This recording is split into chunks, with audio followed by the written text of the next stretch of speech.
देखिए, सर्दियों में बच्चों की तबीयत खराब होना बहुत आम बात है। क्योंकि उनकी बनावट भी थोड़ी अलग होती है और डेवलपमेंट फेज़ में होती है और इस उनके सेहत को लेकर बहुत सारे आम सवाल होते हैं। मेरा प्रयास रहेगा कि माता-पिता को आसान और भरोसेमंद दिशा-निर्देश दे पाऊँ। जैसा कि आपने कहा कि सर्दी-खाँसी जो है बच्चों में काफ़ी कॉमन हो जाती है इन ठंड के दिनों में। और ज़्यादातर जो ये सर्दी-खाँसी होती है, ये वायरल इन्फेक्शन के कारण होती है, जो कि 5 से 7 दिन के अंदर अपने आप ही बॉडी उसके लिए अडैप्ट हो जाती है और वो इन्फेक्शन भी चला जाता है। हमें उन 5 से 7 दिनों के भीतर ये ध्यान रखना है कि बच्चे को नियमित आहार मिले, नियमित रूप से बच्चे को हाइड्रेशन मिले, पानी की कमी ना हो बच्चे को और जो भी कठिनाइयाँ होती हैं बच्चे को जैसे नाक बंद हो जाना या फिर नॉर्मल बहुत ज़्यादा नाक बहना या सोते टाइम घर-घर की आवाज़ आना, ये सारे जो कारण होते हैं, ये नाक बंद होने के कारण होते हैं जिसके लिए हम घरेलू उपचार कर सकते हैं। तो इसमें घबराने की विशेष बात होती नहीं है। लेकिन कुछ स्पेसिफिक कंडीशंस में जहाँ पे कुछ बच्चों में साँस की प्रॉब्लम ज़्यादा अधिक हो जाती है, उन कंडीशंस में बच्चे जो हैं साँस की गति बच्चों की बहुत ज़्यादा तेज़ हो जाती है। बच्चे के होंठ या हाथ या पैर नीले पड़ने लगते हैं। बच्चे की खाँसी बिल्कुल नहीं रुकती है, खाना कम कर देता है बच्चा, पानी की कमी दिखने लगती है। इन सारी परिस्थितियों में हमें डॉक्टर के पास या किसी स्पेशलाइज़्ड पीडियाट्रिशियन के पास जाने की तुरंत से तुरंत कोशिश करनी चाहिए। सर अभी आपने बताया कि घरेलू नुस्खे करने चाहिए, तो घरेलू नुस्खे में काफ़ी सारी चीज़ें आती हैं कि खाँसी हुई है तो अगर खानी हुई या भाप लेनी है, तो भाप जो दी जाती है बच्चे को, भाप देना कितना सही है, किस उम्र तक के बच्चों को दे सकते हैं और वो क्या खाँसी के बाद उसको देने पर आराम मिलता है? आपका जो सवाल है बिल्कुल जायज़ है। लेकिन जो इंडियन पेरेंट्स होते हैं, वो जनरली उनकी धारणा ये होती है कि भाप देना है बच्चे को तो गर्म पानी किया और भाप दे दिया। सीधा गर्म पानी से भाप देना छोटे बच्चों के लिए जोखिम हो सकता है। उनकी त्वचा काफ़ी मुलायम, सॉफ्ट होती है, जिनसे उनके जलने की संभावना काफ़ी अधिक होती है। बहुत सारे बच्चों को ऐसे देखते हैं ठंड के दिनों में कि भाप लेने के चक्कर में बच्चे की स्किन जो है या चमड़ी जो है जल जाती है। तो उसमें माता-पिता को ध्यान रखना है कि अगर भाप देना है तो बच्चे को किसी ह्यूमिडिफायर के थ्रू ही भाप दें, वो ज़्यादा सुविधाजनक भी है और बच्चे के लिए सुरक्षित भी है। इसके अलावा हम ये कर सकते हैं कि किसी अ, दूर कहीं पे जहाँ पे भाप रह रहा है उससे थोड़ी दूर बच्चे को बैठा के रख सकते हैं, उससे भी थोड़ा इफ़ेक्ट आता है।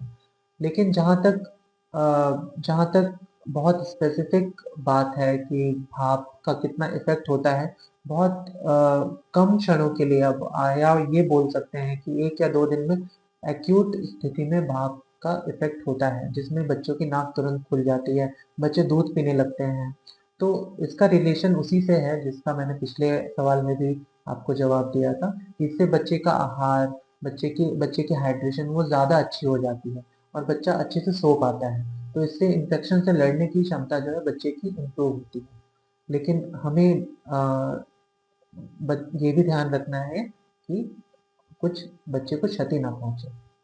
सर आपके बारे में आपने बताया कुछ चीज़ जो काफ़ी ज़्यादा यूज़ होती है कि अदरक दे दिया या शहद दे दिया, इससे बहुत बात होती है, तो ये क्या काम कारगर है खाँसी में स्टार्टिंग में?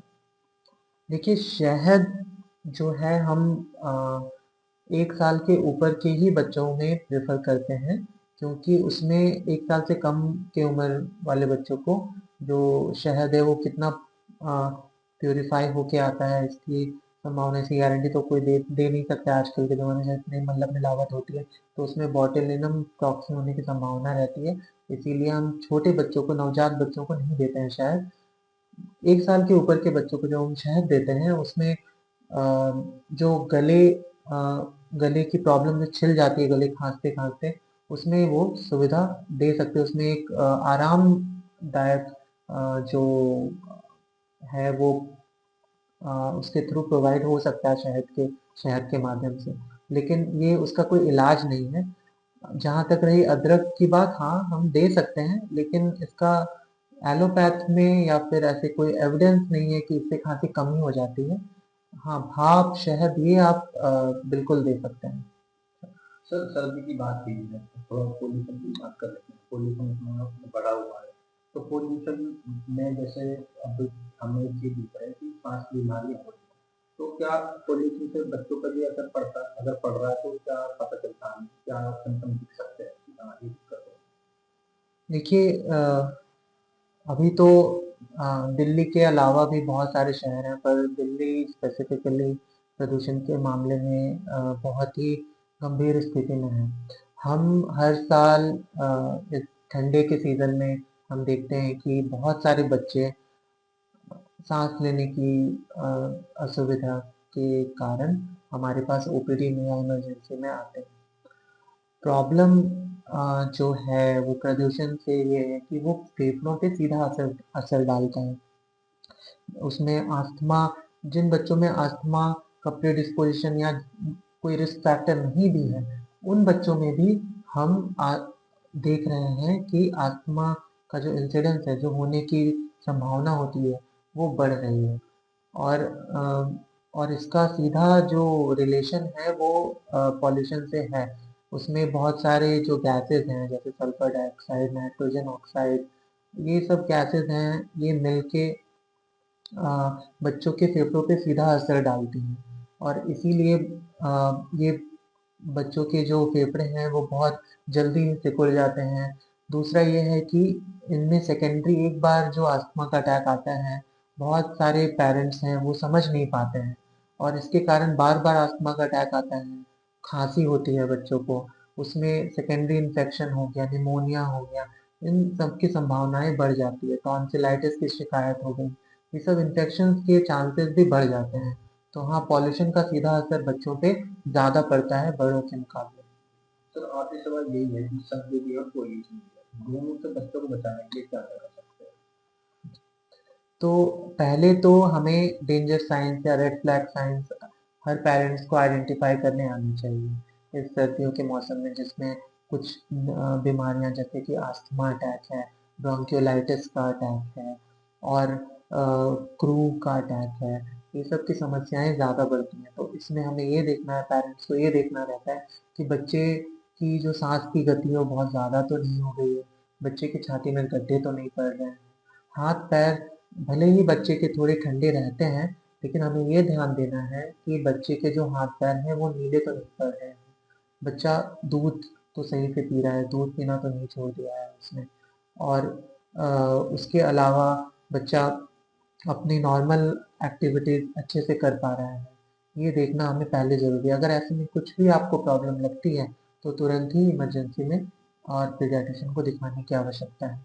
और दूसरी बात ये है कि बहुत सारे जो पेरेंट्स होते हैं वो बच्चों को स्वेटर वगैरह अच्छे से पहना देते हैं, बट कवर करना, जो नवजात बच्चों को कवर करने का तरीका होता है, यूट्यूब में बहुत सारे वीडियोस अवेलेबल हैं जो कि डॉक्टर्स ने खुद सिखाए हैं, और उसमें आप बच्चे को कैप कैसे पहनाना है, बच्चे को कितने टाइट मिटन्स पहनाने हैं, या कौन सी कितने लेयर्स के कपड़े पहनाने हैं। जनरली हम ये एडवाइस देते हैं कि जो नवजात बच्चे हैं, जो भी माएँ हैं, जो ठंड में जितने भी उन्होंने लेयर्स पहने हैं, उससे एक लेयर एक्स्ट्रा पहनाना है बच्चों को, और दूध रेगुलर बेसिस पे पिलाना है, और बहुत ज़्यादा हीटर के क्लोज नहीं रखना है बच्चों को। दूसरा ये होता है कि अभी हम देख रहे हैं दिल्ली में हर हर अल्टरनेट या हर 2 या 3 फैमिली को छोड़ के एयर प्यूरीफायर लेने की ज़्यादा जो गति है वो बढ़ रही है। और एयर प्यूरीफायर, हाँ, बेहतर है में आप जितना कोशिश ये करनी चाहिए कि बच्चे को बाहर ज़्यादा ना ले जाएं, बच्चे को घर के अंदर रखें। बड़े बच्चों में भी जो टॉडलर्स हैं, जो 2 से 3 साल, 1 से 4 साल के बच्चे हैं, उनको भी अंदर ही एक्टिविटीज़ में ज़्यादा इन्वॉल्व करें। और जो हेपा फिल्टर्स, अगर आप एयर प्यूरीफायर यूज़ कर रहे हैं तो गुड क्वालिटी हेपा फिल्टर्स वाले ही यूज़ करें, और देखें कि कुछ कुछ एयर प्योरीफायर्स में ओजोन गैसेस भी जो हैं वो रिलीज होती हैं, तो आप को उन टाइप के प्योरीफायर से थोड़ा सचेत रहने की ज़रूरत है।